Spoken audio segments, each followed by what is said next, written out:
It all started when my friend Mark told me about this game he found on the dark web.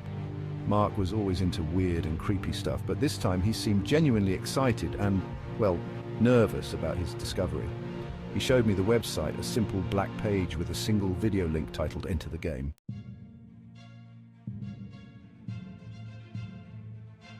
Curiosity got the better of us. We clicked the link and the video started playing. It showed a man in a dark room whispering about a game that offered the ultimate thrill, a hunt. The rules were simple: sign up and you become a player. The game promised adventure, excitement, and a chance to win a large sum of money, but there was a catch. Once you entered, there was no way out. Mark was hooked. He signed up despite my protests. His screen filled with cryptic instructions and another video, this one with coordinates to a location. He was supposed to go there to start the game. Mark was ecstatic, but I had a sinking feeling in my gut.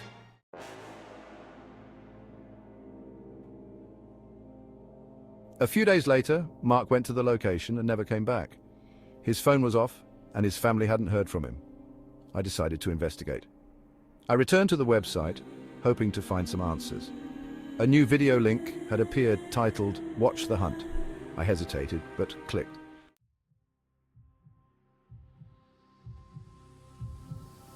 The video showed a first-person perspective of someone running through a dense forest at night, breathing heavily. The camera panned around, and I recognized Mark. He was terrified, glancing over his shoulder as if something was chasing him. Suddenly, a figure emerged from the darkness, a man in a mask holding a knife. Mark screamed and ran faster, but he was no match for his pursuer. The masked man caught up to him, and the video cut off abruptly. I was horrified. The game was real, and it was hunting its players.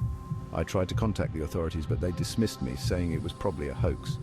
Desperate, I posted on forums, warning others about the game, but my posts were deleted almost immediately.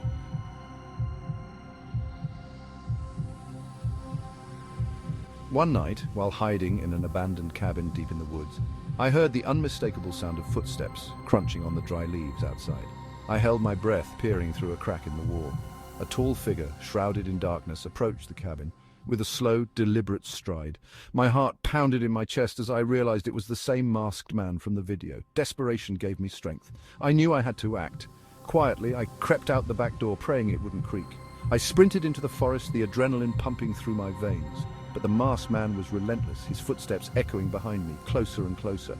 I stumbled upon an old, rusted fence and clambered over it, cutting my hands in the process. On the other side, I found an old cemetery, the gravestones casting eerie shadows in the moonlight. I hid behind a large, crumbling tombstone, trying to control my ragged breathing. The masked man entered the cemetery, his silhouette framed against the moonlit sky. He moved methodically, searching for me among the graves. As he got closer, I could see the glint of the knife in his hand, its blade stained with dried blood. I felt a surge of hopelessness. There was nowhere left to run, but then I noticed a mausoleum nearby, its heavy door slightly ajar. Gathering the last of my strength, I darted from my hiding spot and slipped inside, shutting the door behind me as quietly as I could. Inside, the air was musty and cold. I backed away into the darkness, my eyes slowly adjusting. The mausoleum was small, with a stone sarcophagus in the center. I hid behind it, my back pressed against the cold stone, and waited. Minutes felt like hours. The silence was suffocating.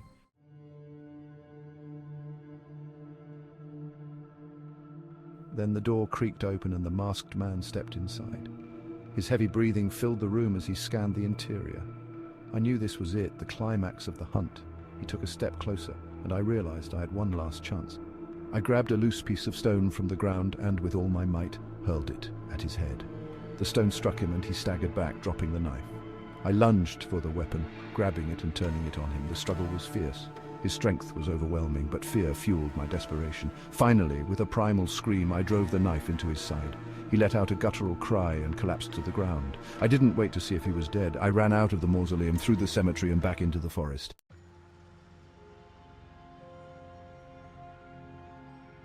I kept running until I reached the nearest town, where I collapsed from exhaustion and shock.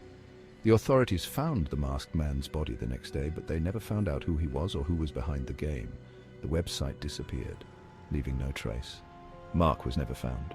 To this day, I live with the haunting memory of that night, knowing that somewhere, the game might still be out there, waiting for its next victim.